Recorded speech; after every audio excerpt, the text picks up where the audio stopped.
পূর্বাঞ্চলে চলছে ঢাকা আন্তর্জাতিক বাণিজ্য মেলার ৩০তম আসর। মেলার অন্যান্য স্টলের পাশাপাশি দর্শনার্থীদের বাড়তি আকর্ষণ হয়ে উঠেছে কারাবন্দীদের তৈরি পণ্যের প্যাভিলিয়নটি। কারাগারের চার দেয়ালের ভেতর কয়েদিদের নিপুণ হাতে তৈরি উন্নত মানের পোশাক, হস্তশিল্প এবং আসবাবপত্র নজর কাটছে সাধারণ মানুষের।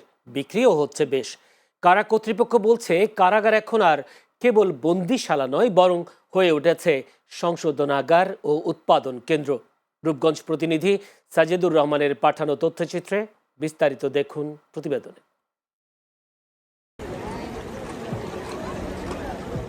রাখিব নিরাপদ, দেখাবো আলোর পথ, এই স্লোগানকে সামনে রেখে কারাবন্দীদের শ্রমে তৈরি পণ্যগুলো নজর কাটছে আন্তর্জাতিক বাণিজ্য মেলায়। ২৭টি কারাগারের কয়েদিদের হাতে তৈরি পণ্য রাখা হয়েছে বাংলাদেশ জেল কারা পণ্য নামে একটি প্যাভিলিয়নে।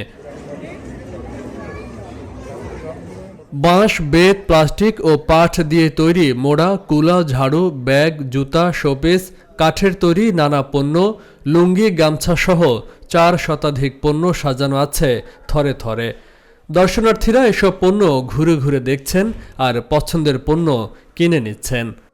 এখানে আপনার যেগুলো আছে সেগুলো হচ্ছে কয়েদিদের হস্তশিল্প, মানে হাতের তৈরি জিনিস। তো অনেক কিছুই আছে, জিনিসগুলো ভালো।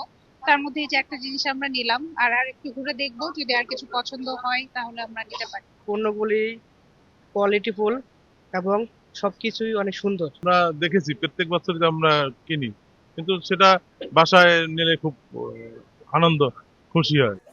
জেলা কর্তৃপক্ষ বলছে, কারাগারকে বন্দিশালা হিসেবে নয়, একটি সংশোধনাগার হিসেবে গড়ে তোলা হচ্ছে। পাশাপাশি কয়েদিদের উপার্জনক্ষম করে তোলা হচ্ছে, যাতে কারাভোগ শেষে সুন্দরভাবে জীবন পরিচালনা করতে পারে। আমাদের বাংলাদেশে প্রায় ২৭টি কারাগার থেকে এই বাণিজ্য মেলাতে প্রোডাক্টগুলো আসছে। ৪০০ আইটেম, মানে ৪০০-এর অধিক বেশি আইটেম আছে আমাদের এখানে, এবং ম্যাক্সিমাম প্রোডাক্টই হাতে তৈরি, বন্দীদের হাতে তৈরি। বেচা বিক্রি ভালো হওয়াতে আমরা সকলেই উদ্বুদ্ধ, এবং এখান থেকে যে লাভটা হয় সেই লাভের অর্ধেক বন্দীদেরকে বন্টন করে দেওয়া হয় এবং বাকি অর্ধেকটা সরকারি কোষাগারে দেওয়া হয়। এই পলিসিতে কারা ডিপার্টমেন্ট বন্দী সংশোধনাগারের দিকে যাচ্ছে। এখানে কাজ করে বন্দীরা প্রোডাক্ট তৈরি করে একদিকে যেমন তাদের সাজার পরিমাণ, সাজাটা মৌকুফ হয়, অন্যদিকে তারা আর্থিকভাবেও সচ্ছল হচ্ছে, যার ফলে বন্দীরা একটা সমাজে রিইন্টিগ্রেশন হওয়ার যে পথ, যে প্রক্রিয়া, সেই প্রক্রিয়াটা সহজ হচ্ছে। আন্তর্জাতিক বাণিজ্য মেলায় বাংলাদেশ জেল কারা পণ্য নামের এই প্যাভিলিয়নে দেশের ২৭টি কারাগারের বন্দীদের তৈরি পণ্য শোভা পাচ্ছে।